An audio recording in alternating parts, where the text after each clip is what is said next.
Assalamu alaikum dear students, I am Miss Saima Parvez Ahmed here, and today we will continue the last topic, and I'm going to explain you about Spermopsida, the seed plant or seed producing plant. First we have to revise the classification of plant kingdom, which we have already discussed in last slides. In plant kingdom, plants divided into two groups, bryophytes and tracheophytes, on the basis of presence and absence of vascular bundles, xylem and phloem, right? When we are saying about the subdivision of these divisions, bryophyte divided into other subclasses, Sapitaceae, Muci, Anthocerote, we have already discussed about it. Just like that, tracheophytes are divided into other subclasses, Pteridophyta and Spermopsida. This division is on the basis of flowering and non-flowering plants. Pteridophytes are non-flowering plants or not seed-producing plants, while Spermopsida are seed-producing plants. Pteridophyta are divided into four groups, Lycopsida, Psilopsida, Pteropsida, and Sphenopsida. Spermopsida are divided into two groups, Gymnosperm and Angiosperm. In this presentation, we will discuss about Spermopsida, because we have already discussed in different two last presentation about bryophytes and Pteridophyta. Spermopsida, the seed plant. Why it is called the seed plants? Pteridophyta Spermopsida का main difference ये था कि Pteridophyta non seed plants थे, उनमें seeds produce नहीं होते हैं, जबकि Spermopsida में सीड्स प्रोड्यूस होते हैं. सीड्स प्रोड्यूस होंगे, they must be convert into flower और आगे पूरा फर्टिलाइजेशन का प्रोसेस कंटिन्यू होता है. Spermopsida को अगेन दो में डिवाइड किया जाता है, Gymnosperms and Angiosperms. When we are saying this Spermopsida are the seed producing plant, तो Gymnosperm और Angiosperms की डिवीजन भी इसी बेस पे होती है. In Gymnosperm, seeds are naked, or you can say not covered inside the ovary and ovule, while in Angiosperm seeds are enclosed inside the ovules. बहुत again repeat कर देती हूँ उसको मैं. इन जिम्नोस्पर्म सीड्स आर मतलब एक्सप्रेस्ड होते हैं, easily आप देख सकते हैं, लीव्स के अंदर नज़र आ रहे होते हैं, जबकि एंजियोस्पर्म में सीड्स इनसाइड द फ्रूट्स होते हैं.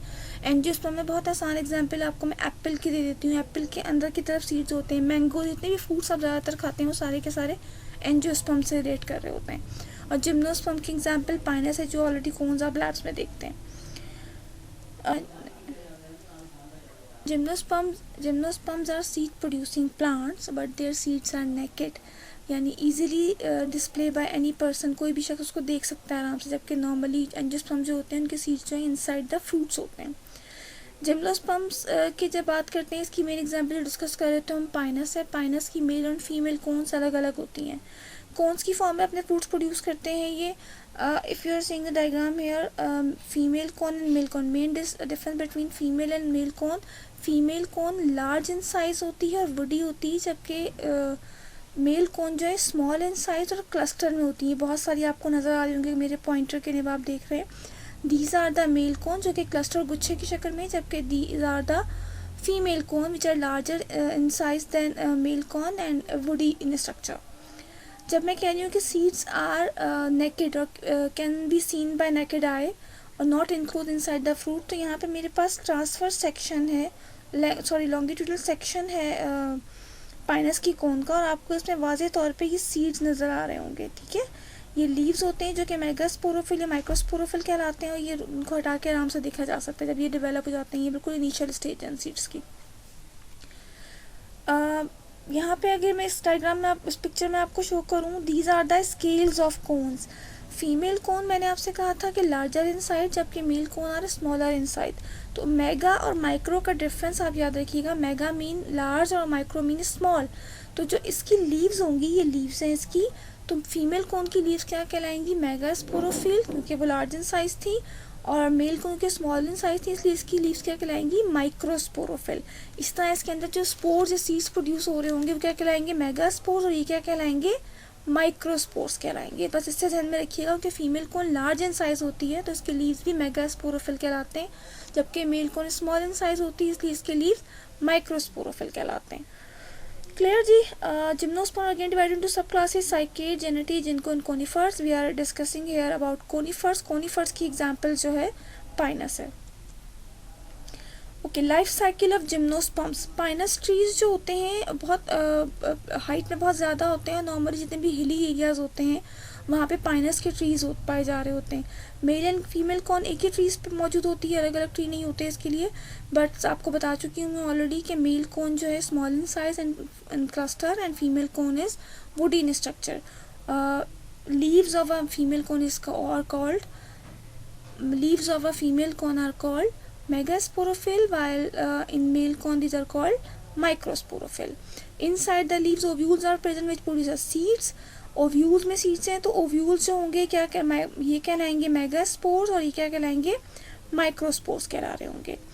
मेगास्पोर में म्योसिस का प्रोसेस होगा। म्योसिस के प्रोसेस में one seed divided into four, one parent या इंडिविजुअल डिवाइडेड इनटू 4 पार्ट्स, जबकि मियोसिस का प्रोसेस इसमें भी हो रहा है जो कि माइक्रोस्पोर्स प्रोड्यूस हो रहे हैं।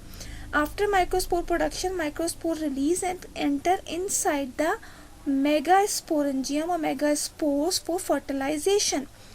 अच्छा, यहाँ याद रखिएगा स्पोर्स जो हैं ये माइटोसिस के जरिए जो माइक्रोस्पोर्स प्रोड्यूस हो रहे हैं या जो मेल कौन से प्रोड्यूस हो रहे हैं वो हेप्लॉइड हैं, यहाँ पे लिखा हुआ भी है।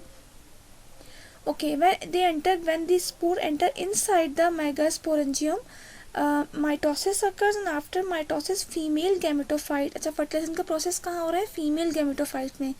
माइक्रोस्पोर्स फीमेल गैमेटोफाइट में एंटर हो रहे हैं, फीमेल स्पोरेंजियम के अंदर फर्टिलाइजेशन का प्रोसेस हो रहा है। After fertilization they are forming a zygote. Zygote is diploid. Egg जो थे फीमेल में एग बनेगा, और जो यहाँ से स्पोर आए थे दोनों हैप्लॉइड थे। They are combining to proceed the process of fertilization and forming a zygote which is diploid. Inside the zygote embryo is produced, embryo producing a seed and food, and after meiosis a young sporophyte is produced which is again diploid. ये diploid जब आगे fruits produce करेगा तो वो again haploid होंगे, और ये तमाम process इस तरह से चलता रहता है। If you have any question you can ask after this presentation. Okay जी, next angiosperm. We have already discussed in gymnosperm seeds are naked, but angiosperm seeds are present inside the fruits. Here is a life cycle of angiosperm, or we are showing here the life cycle of angiosperm, or you can say flowering plants. We have already discussed about the structure in previous classes, but I am giving you a little bit review. A flower consists of 4 parts: calyx, corolla, androecium and gynoecium. Calyx is the outer green wall. Corolla is a colorful part of a flower. Androecium is a male reproductive part. It consists of a stamen and anther, while gynoecium is a female reproductive part, consists of a stigma, style and ovary. Pollination का process होगा। सबसे पहले anther क्या produce करेंगे? Pollen produce करेंगे। Pollen जब अपने ही stigma के ऊपर आकर गिरते हैं तो वो कहलाती है सेल्फ पॉलिनेशन, जब किसी और फ्लावर के स्टिग्मा पे गिरते हैं तो वो क्या कहलाती है? Cross pollination. ओके जी, anther producing spores after meiosis their spores are release. These spore fall out on the stigma of a same flower पे अगर आके गिरेंगे तो सेल्फ पॉलिनेशन है, किसी और फ्लावर पे हवा की वजह से जाके गिरेंगे तो क्रॉस पॉलिनेशन है।